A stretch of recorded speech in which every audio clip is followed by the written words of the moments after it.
Dalam nama Tuhan Yesus, berfirmanlah Tuhan, kami siap untuk menyambut firman-Mu. Dalam nama Yesus kami sudah berdoa. Amin. Silakan duduk Bapak Ibu dikasih Tuhan. Salam. Puji Tuhan, beberapa hari ini ada hujan mulai dari pagi sampai sore, tapi pagi ini hari mulai cerah. Tuhan memberi kita kesempatan untuk beribadah dan mendengarkan firman-Nya. Firman Tuhan untuk kita hari ini dengan judul Tuhan yang baik. Tuhan yang baik, apa yang harus kita lakukan? Mazmur pasal 9, haleluya, ayat 1 sampai dengan ayat yang ke-21. Mazmur pasal 9 ayat 1 sampai 21. Demikianlah firman Tuhan. Mazmur 9 ayat 1 sampai dengan ayat 21. Demikian firman Tuhan. Aku mau bersyukur kepada Tuhan. Aku mau bersyukur kepada Tuhan dengan segenap hatiku. Aku mau menceritakan segala perbuatan-Mu yang baik. Aku mau bersukacita dan bersukaria karena Engkau. Bermazmur bagi nama-Mu yang maha tinggi, sebab musuhku mundur, tersandung jatuh dan binasa di hadapan-Mu. Sebab Engkau membela perkaraku dan hakku. Sebagai hakim yang adil, Engkau duduk di atas tahta. Engkau telah menghardik bangsa-bangsa, telah membinasakan orang-orang fasik. Nama mereka telah Kau hapuskan untuk seterusnya dan selama-lamanya. Musuh telah habis binasa, menjadi timbunan puing senantiasa. Kota-kota telah Kau runtuhkan, lenyap ingatan kepadanya. Tetapi Tuhan bersemayam untuk selama-lamanya. Tahtanya didirikannya untuk menjalankan penghakiman. Dialah yang menghakimi dunia dengan keadilan dan mengadili bangsa-bangsa dengan kebenaran. Demikianlah Tuhan adalah tempat perlindungan bagi orang yang terinjak, tempat perlindungan pada waktu kesesakan. Orang yang mengenal nama-Mu percaya kepada-Mu, sebab tidak Kau tinggalkan orang yang mencari Engkau ya Tuhan. Bermazmurlah bagi Tuhan yang bersemayam di Sion. Beritakanlah perbuatannya di antara bangsa-bangsa. Sebab Dia membalas penumpahan darah. Ingat kepada orang yang tertindas. Teriak mereka tidak dilupakannya. Kasihanilah aku ya Tuhan. Lihatlah sengsaraku. Disebabkan oleh orang-orang yang membenci aku, Ya Engkau yang mengangkat aku dari pintu gerbang maut, supaya aku menceritakan segala perbuatan-Mu yang terpuji, dan bersorak-sorak di pintu gerbang Putri Sion, karena keselamatan yang daripada-Mu. Bangsa-bangsa terbenam dalam pelubang yang dibuatnya, kakinya tertangkap dalam jaring yang dipasangnya sendiri. Tuhan telah memperkenalkan dirinya. Ia menjalankan penghakiman. Orang fasik terjerat dalam perbuatan tangannya sendiri. Higayon Sela. Orang-orang fasik akan kembali ke dunia orang mati. Ya, segala bangsa yang melupakan Allah. Sebab bukan untuk seterusnya orang miskin dilupakan. Bukan untuk selamanya hilang harapan orang sengsara. Bangkitlah Tuhan. Janganlah manusia merajalela. Biarlah bangsa-bangsa dihakimi di hadapan-Mu. Biarlah mereka menjadi takut ya Tuhan. Demikian firman Tuhan. Berbahagialah orang yang mendengarkan, merenungkan dan melakukan firman Allah. Sekali lagi tema kita hari ini, Tuhan baik. Apa yang harus kita buat? Bapak Ibu yang dikasihi Tuhan, kalau kita membaca Mazmur pasal yang ke-9 ini, maka kita akan melihat Apa saja kebaikan Tuhan yang dinyatakan dalam Mazmur ini? Terlalu banyak kebaikan Tuhan yang dinyatakan dalam kehidupan kita. Maka ada satu nyanyian orang sidang jemaat Allah dari buku Kidung-Kidung Kesukaan, katanya kalau angin ribut menerpa hidupmu, maka ingatlah, hitunglah berkat-Mu satu persatu. Hitunglah kebaikan Tuhan satu persatu. Kalau persoalan datang, kalau pencobaan datang, maka kata lagu itu, ingatlah, hitunglah pertolongan Tuhan satu persatu. Maka engkau akan melihat betapa baiknya Tuhan itu kepadamu. Bapak Ibu yang dikasihi Tuhan, kebaikan yang dinyatakan dalam Mazmur pasal 9 ini, sekali lagi terlalu banyak kebaikan Tuhan yang dikerjakan dalam hidup kita. Tetapi apa yang disebutkan oleh Mazmur pasal 9 itu yang akan saya bahas pada kesempatan ini. Kebaikan Tuhan yang pertama ada dalam ayat ke-13b, disebutkan ayat 13, katanya apa? Sebab Tuhan telah menyelamatkan kita, ya. Haleluya, Tuhan menyelamatkan kita, ya. Sebab keselamatan datang dari Tuhan. Ayat 15b, karena keselamatan yang daripadamu. Ayat 2 dan ayat 3, di situ disebutkan, aku mau bersyukur kepada Tuhan dengan segenap hatiku. Yang kedua disebutkan, aku mau menceritakan segala perbuatan-Mu yang ajaib. Lalu ayat ketiga, aku mau bersukacita dan bersukaria karena Engkau bermazmur bagimu, ya yang maha tinggi. Tiga hal ini diucapkan, diekspresikan oleh Daud karena pengalamannya bersama dengan Tuhan. Dia bersyukur kepada Tuhan yang pertama karena Tuhan menyelamatkannya. Bapak Ibu yang dikasihi dalam Tuhan, keselamatan yang dimaksud di sini ada keselamatan jasmani dan rohani.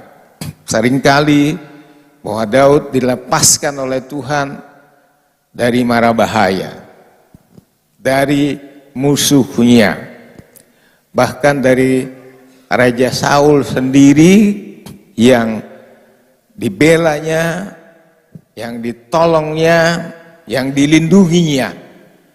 Tapi Saul sendiri mengejar-ngejarnya, tapi Tuhan melepaskannya, Tuhan menyelamatkannya. Seringkali Tuhan melepaskan kita dari mara bahaya, dari bencana alam, dari sakit penyakit. Tahun 2019 ada COVID yang merajalela sampai 3 tahun lebih. Ya, tahun 2022 atau 2023 baru Indonesia disebut sudah berhenti dari COVID. Kita harus bersyukur kepada Tuhan. Kenapa? Karena tidak ada satupun dari jemaat kita yang menjadi korban COVID waktu itu. Walaupun ada beberapa orang yang mulai ketakutan, tetapi gereja kita tetap kita buka untuk beribadah. Sekali lagi, tidak satupun dari jemaat kita yang menjadi korban COVID. Itu menjadi alasan kita bersyukur kepada Tuhan. Dan itu yang dialami oleh Raja Daud.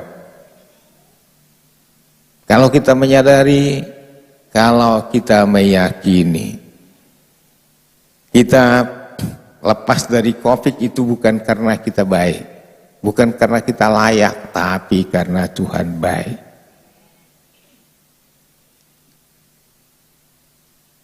Hari Selasa yang lalu, ketika kita pesta, saya hampir pingsan, jatuh. Saya sudah tidak kuat nyalami tamu, begitu gilirannya hula-hula masuk, saya lemas. Tapi saya bilang pada Tuhan, Tuhan jangan permalukan hamba. Aku mau berdiri di sini terus sampai selesai menyambut tamu. Jadi saya bilang sama ponakan saya, tolong pegang saya supaya saya tidak jatuh. Sambil berdoa kepada Tuhan, Tuhan berilah kekuatan. Lalu Tuhan tolong, walaupun sempat lemas tapi saya bisa mengikuti hingga selesai 7:30 malam.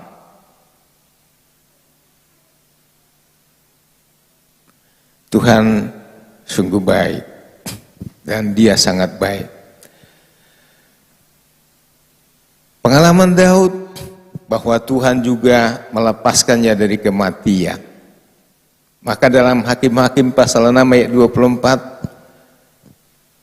penulis kitab Hakim Samuel menyebutkan Tuhan itu adalah keselamatanku. Hakim pasal 6 ayat 24. Dan diulangi oleh Samuel lagi dalam 1 Samuel pasal 2 pasal 12 ayat 7, diulanginya lagi dalam 2 Samuel pasal 12 ayat 3.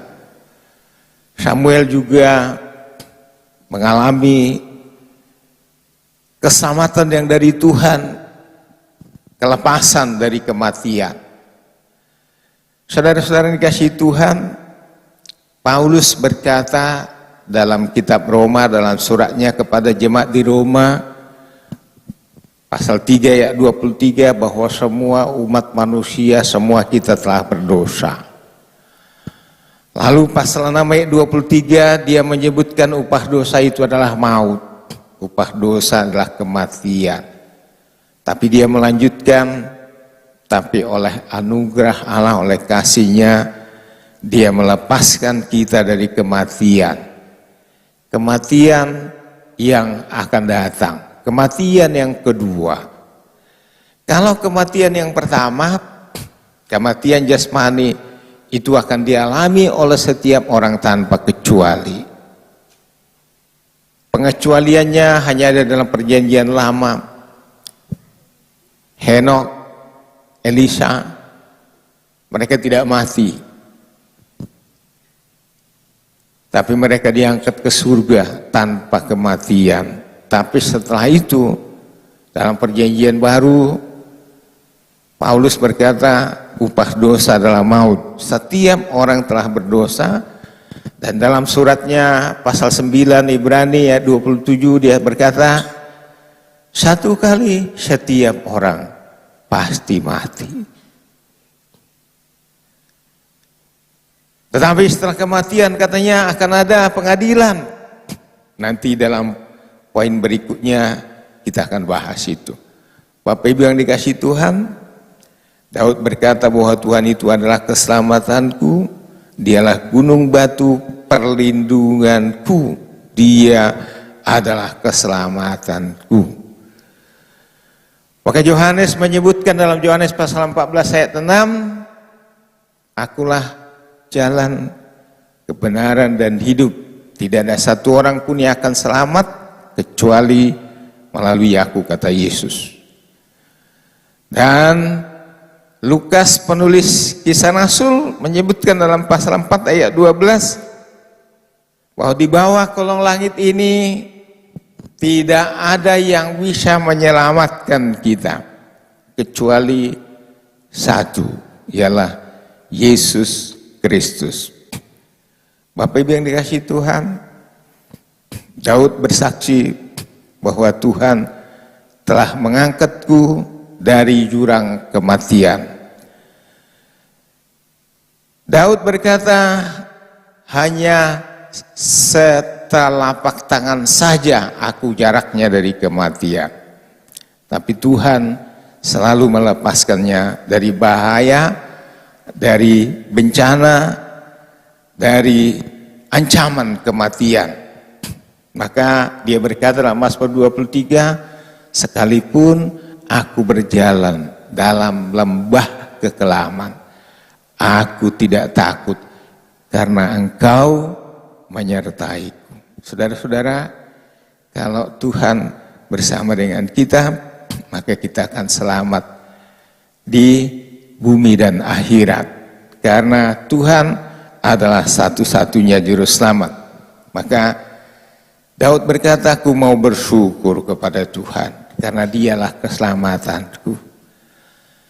Dan rasa syukurnya bukan sekedar lip service, bukan sekedar basa-basi, tapi rasa syukurnya itu diucapkan, diekspresikan dengan segenap hatinya, dari hatinya yang terdalam.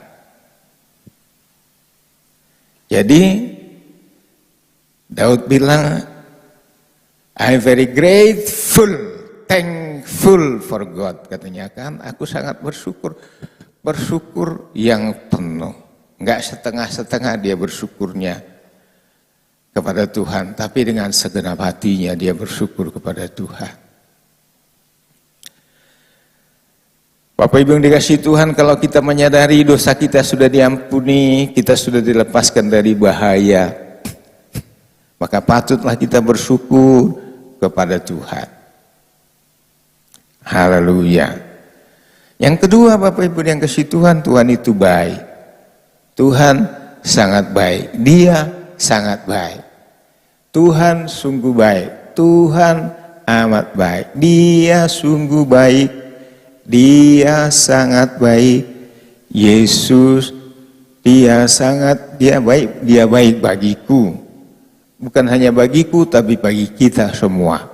Tuhan itu baik. Dalam ayat ke-19 dia sebutkan, sebab bukan untuk seterusnya orang miskin dilupakan, bukan untuk selamanya hilang harapan orang sengsara. Saya pernah mengalami miskin dan sangat miskin ketika saya masih SD, mulai dari kelas 3 sampai dengan kelas 6, bahkan sampai saya SMA, itu hidup kami sangat miskin dan penuh dengan penderitaan. Kenapa?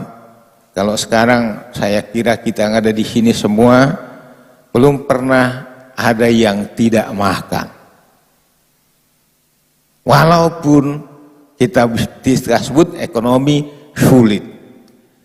Memang setiap orang hari-hari ini adalah mengalami resesi ekonomi. Saya tahu bahwa yang jualan juga sulit untuk menjual dagangannya.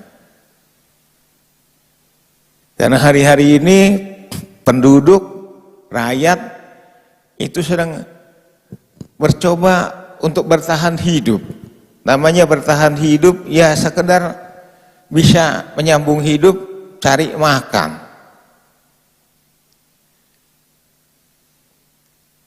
Dan saya punya pengalaman itu. Saya pernah makan jagung, gak makan nasi, karena memang nasi gak ada. Tapi puji Tuhan, hari ini atau sejak tahun 75 bahwa saya menyadari,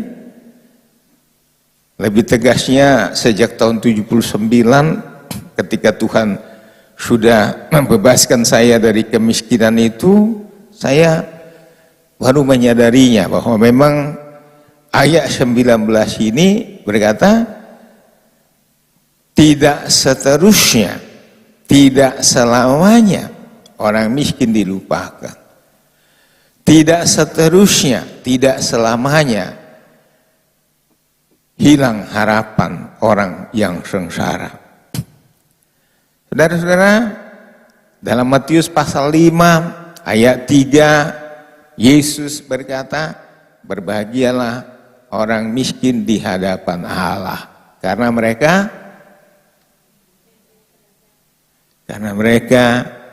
akan memiliki kerajaan Allah. Saudara-saudara, orang miskin tidak perlu merasa minder. Orang susah, orang sengsara tidak perlu merasa tertekan. Kalau mereka tahu kepada siapa mereka percaya. Kalau mereka tahu, kalau mereka sudah dengar, kalau sudah mereka baca ayat ini, Mazmur 9 ayat 19, tidak seterusnya orang miskin dilupakan, tidak seterusnya orang susah tidak diingat.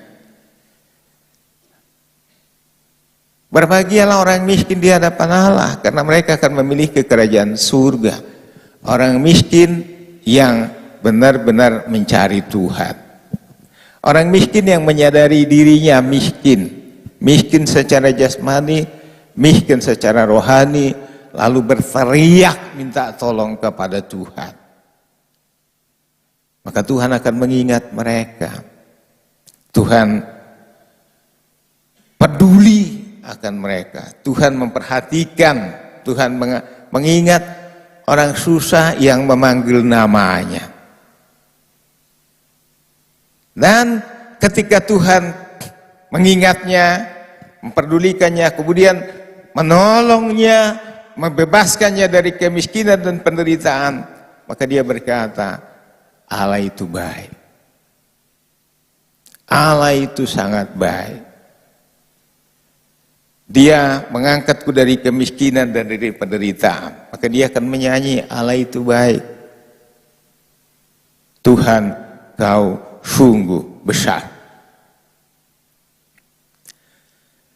Bapak Ibu yang dikasihi Tuhan, Tuhan peduli dengan orang miskin. Tuhan peduli dengan janda, Tuhan peduli dengan duda, Tuhan peduli dengan anak yatim piatu. Mazmur 68.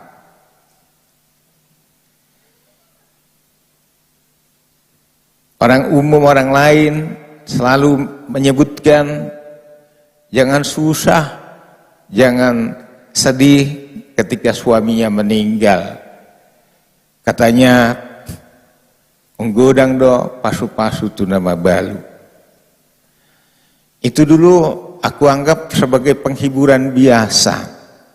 Ternyata itu dikutip dari firman Allah, ya dari Mazmur pasal 68 bilang ayat yang kelima, ya kan, bahwa Tuhan katanya adalah Bapa bagi anak yatim. Mazmur 68 ayat ke-6, Tuhan adalah Bapa bagi anak yatim dan pelindung bagi para janda. Itulah Allah di kediamannya yang kudus. Haleluya. Puji Tuhan, Tuhan baik. Di gereja kita ini memang banyak yang janda, terutama di Kakak Markus. Tetapi ingatlah bahwa Tuhan baik. Tuhan peduli, Tuhan mengasihi.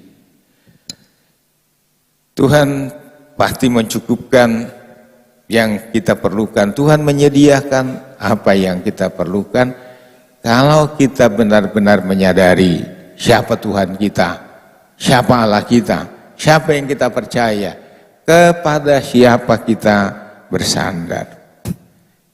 Maka kita akan mengalami kebaikan Tuhan. Lalu kita akan mengerti ketika Daud berkata, lihatlah dan kecaplah betapa baiknya Tuhan itu. Haleluya. Ketika pertolongan itu kita alami, ketika kasih Tuhan itu kita alami, ketika kita menyadari bahwa kita diingat oleh Tuhan, kita dipedulikan oleh Tuhan, maka kita akan berkata, lihatlah betapa baiknya Tuhan, kecaplah, alamilah kebaikannya. Karena Tuhan mengingat orang yang susah, Tuhan mengingat orang yang miskin, yang berteriak-teriak kepadanya dengan iman, dengan percaya, mengadu kepada Tuhan, mengandalkan Tuhan dalam keadaannya. Itu sebabnya Daud bersyukur kepada Tuhan dengan segenap hatinya. Itu sebabnya dalam kemiskinan, dalam kekurangan pun, dalam bahaya pun, dia bersuka cita memuji Tuhan. Dia bersuka cita datang ke rumah Tuhan untuk menyatakan syukurnya atas kepedulian Tuhan, atas keselamatan yang dari Tuhan. Yang ketiga, Bapak Ibu dikasih Tuhan, kebaikan Tuhan. Kita lihat dalam ayat yang kelima dari Mazmur pasal 9 ini. Ayat 2, ayat 3 dia katakan, aku bersyukur kepadamu, aku bersuka cita, aku memuji namamu, sebab engkau membela perkaraku dan hakku. Tuhan adalah pembela kita dalam segala persoalan kita.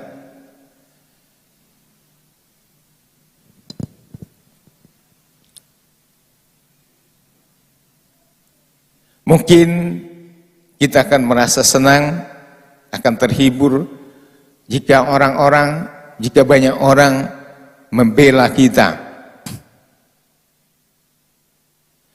Apalagi mungkin kalau ada lawyer terkenal, ada pengacara yang terkenal yang mau membela kita tanpa pamrih.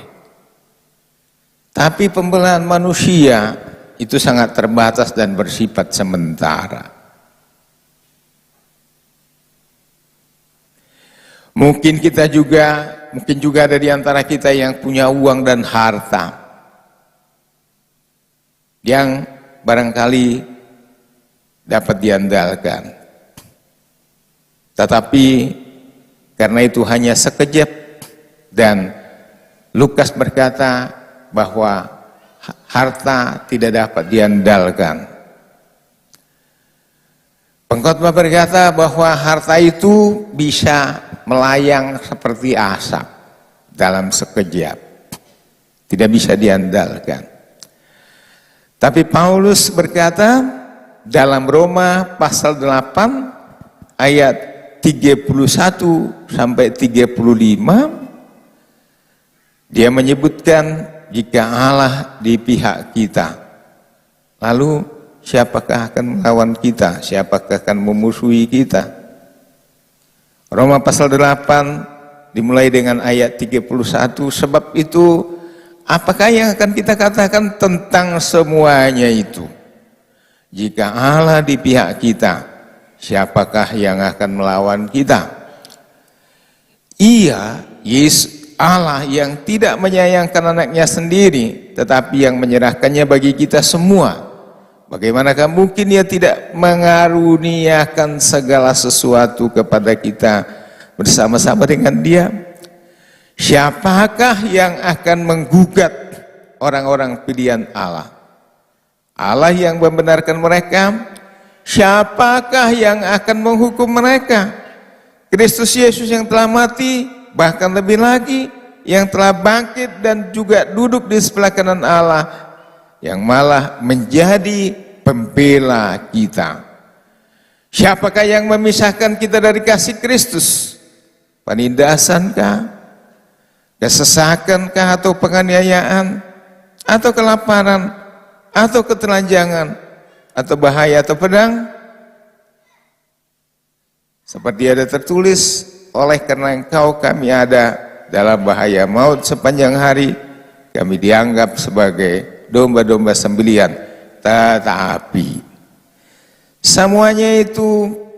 Tetapi dalam semuanya kita lebih daripada orang-orang yang menang oleh Dia yang telah mengasihi kita.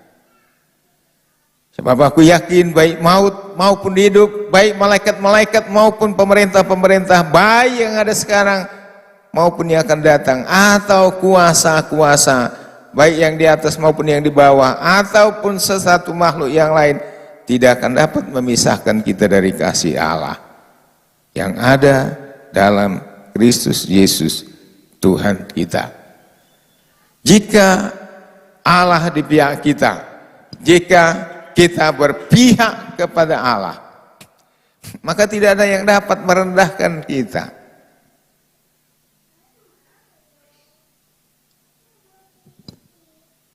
Tidak ada yang dapat menghinakan kita. Walaupun kita dihina secara manusia, tapi Allah adalah pembela kita.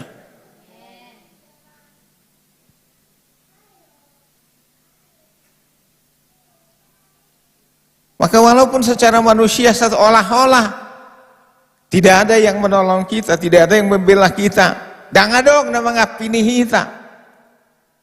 Tapi jika kita berserah kepada Tuhan, berpihak kepada Tuhan, ingatlah bahwa Tuhan adalah pembela kita.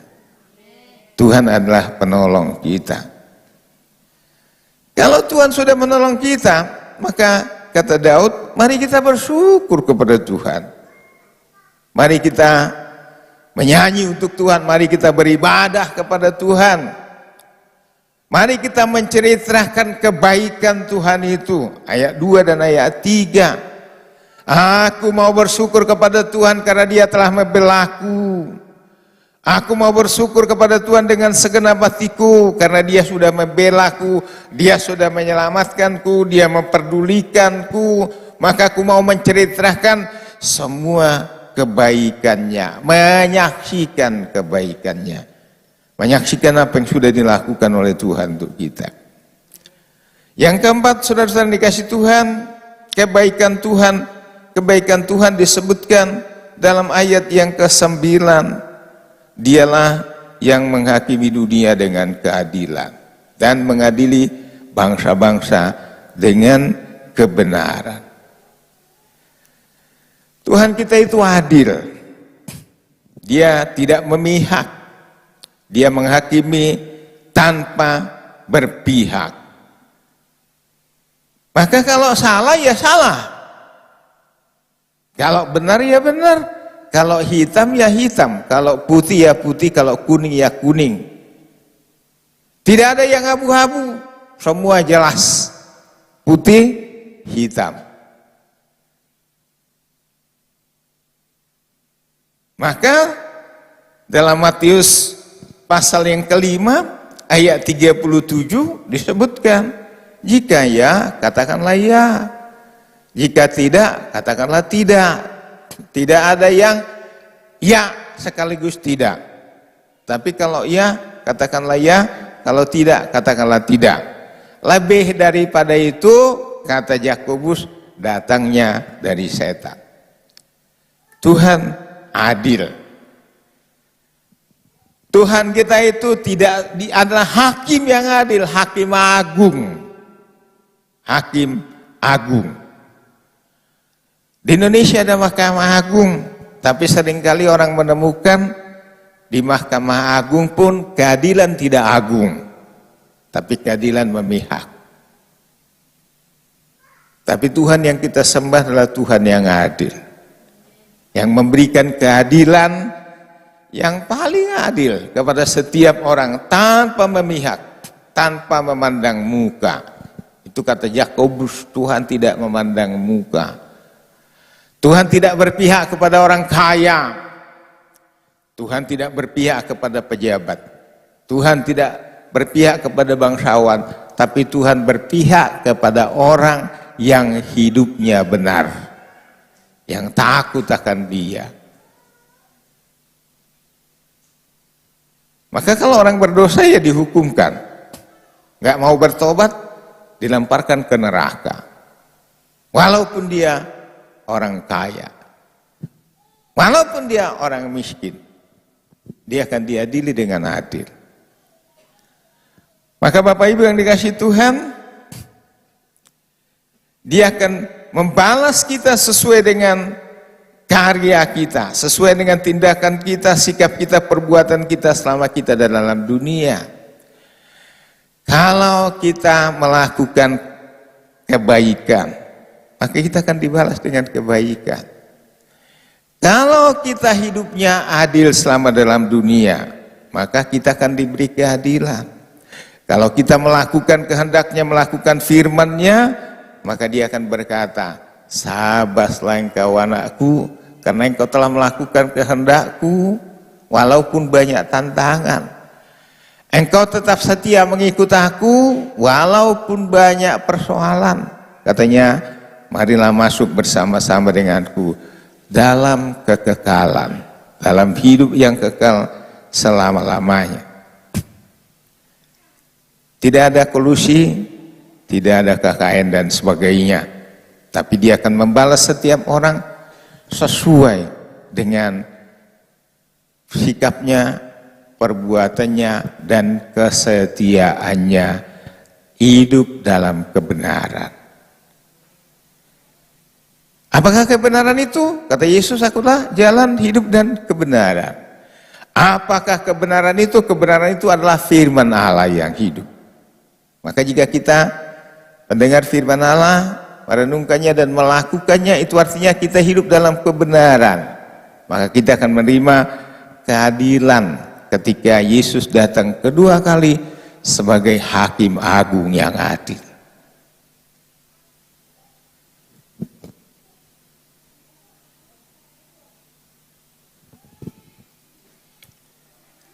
Bapak Ibu yang dikasihi Tuhan, untuk mendapatkan keadilan yang dari Tuhan, maka kita harus rajin bekerja.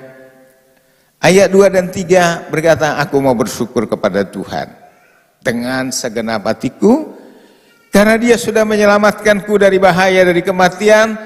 Dia memperhatikan, mempedulikanku, Dia mengingatku ketika aku susah dan miskin. Dia mengangkatku dari lembah kemiskinan. Dia membelaku dalam segala persoalan hidup, dan Dia melakukan keadilan kepadaku. Maka aku bersyukur kepada Tuhan dengan segenap hatiku. Maka aku mau menceritakan kebaikan Tuhan itu, menceritakan keselamatan itu, menceritakan perbuatan-perbuatan Tuhan yang ajaib. Aku mau bersuka cita, menceritakan keselamatan yang dari Tuhan. Aku mau bersuka cita menyaksikan kasih Tuhan sepanjang umur hidupku. Dan itu yang harus kita lakukan, seperti Daud lakukan. Tuhan Yesus memberkati kita. Haleluya. Mari kita bangkit berdiri.